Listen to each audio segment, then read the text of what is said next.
सास और बहू का सफर। एक सास और बहू का एक साथ यात्रा करने का अनुभव। परिचय। सास बहू का रिश्ता भारतीय परिवारों में हमेशा से एक जटिल और दिलचस्प विषय रहा है।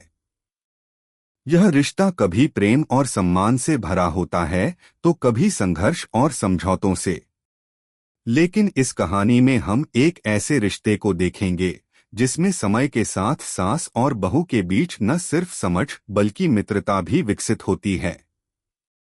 यह कहानी एक सास और उसकी बहू के एक साथ यात्रा करने के अनुभव की है, जिसमें दोनों अपने अपने दृष्टिकोण से न सिर्फ दुनिया को देखते हैं बल्कि एक दूसरे के दिलों को भी समझने का प्रयास करती हैं।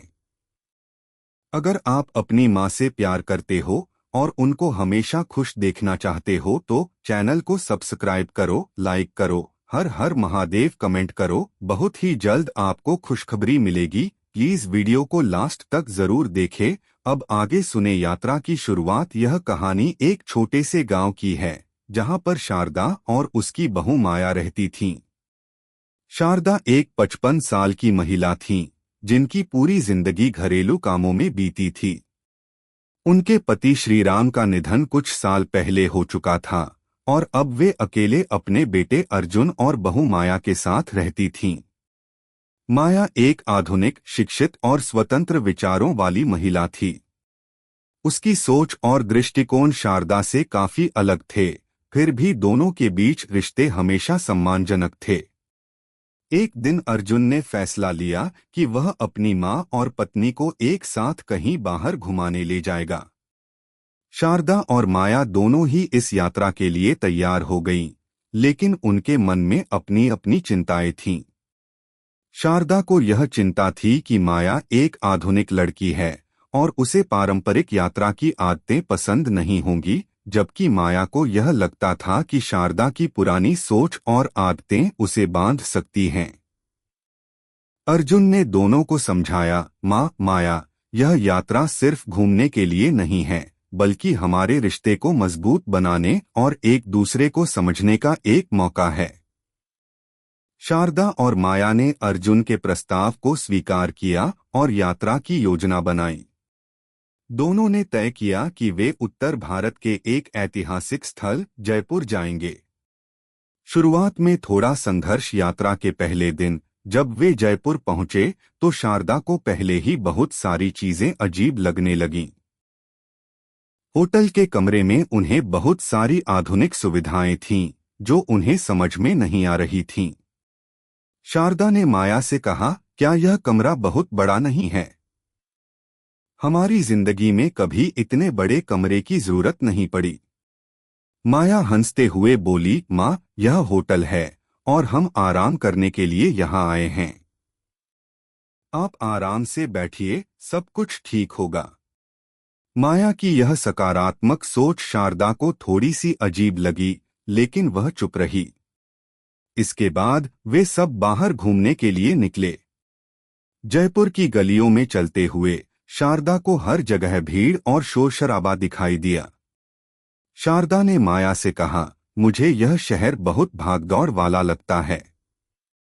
पुराने जमाने में हमारे पास शांति थी, लेकिन अब सब कुछ बदल गया है।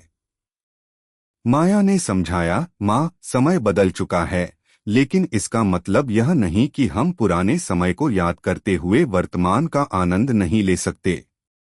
यह शहर अपनी खूबसूरती और संस्कृति के लिए जाना जाता है। हम इसे देखें और महसूस करें, क्या पता हमें कुछ नया सीखने को मिले। शारदा चुपचाप माया की बातों पर विचार करने लगी। माया की सोच में कुछ खास बात थी और शारदा ने महसूस किया कि उसकी बहू का नजरिया वास्तव में जीवन को अलग तरीके से देखने का था।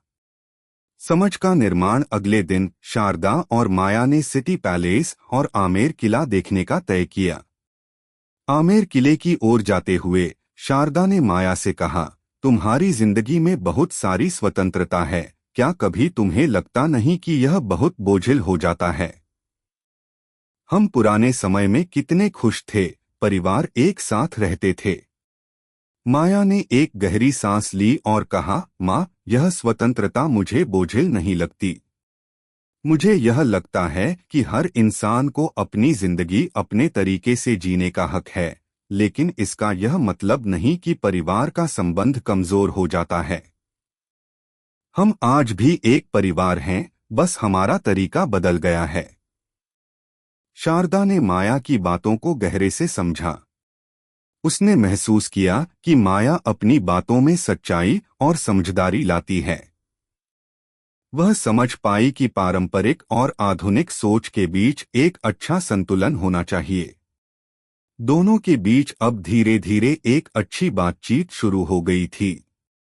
नए अनुभव। जयपुर की यात्रा के दौरान शारदा और माया ने कई नई बातें एक दूसरे से सीखी। शारदा ने माया से यह सीखा कि खुद को समय देना और नए अनुभवों के लिए खुला होना कितना महत्वपूर्ण है।